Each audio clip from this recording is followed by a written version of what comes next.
We never wanted to be a blog that was a really highbrow way of talking about beer in the style of like a beer advocate review or something, because it kind of alienates people who aren't already experts. They don't know, if they don't really know how to describe different mouthfeels when you're talking about that. We have a joke like you'll never see the word mouthfeel on bitch beer unless it's a sex joke.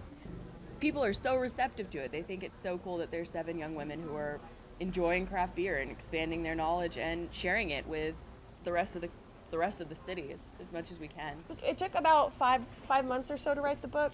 We were approached in January and it was released in September. So 9 months from getting approached to actually being in print and in our hands. So it was a really fast turnaround.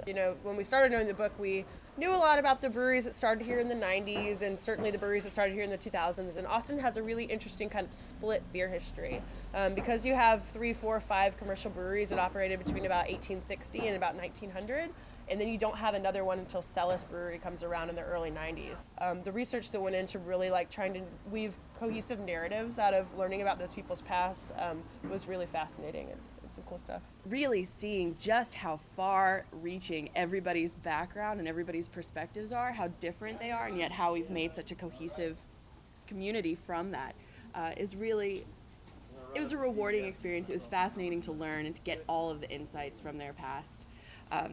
And see it played out on the page. It's changed the way that we've faced events in the past 6 months, because it has been very much about book signing, showing the book, talking the book, and that's been great because we have gotten really good feedback on it. People they think that it's a really nice representation of Austin's beer industry.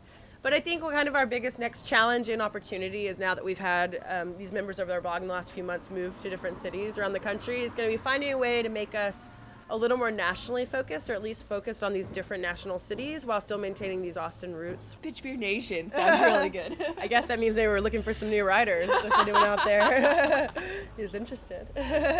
So we both on a normal week work kind of 9 to 5, 9 to 6 day jobs, and most of the women on the blog do as well. But it just kind of makes your evenings and weekends all about the blog, and that's fun because it's going out with your friends and drinking beer. But I really have no complaints about being so busy drinking beer. Oh my God. I think it's time for another beer. I think it's time.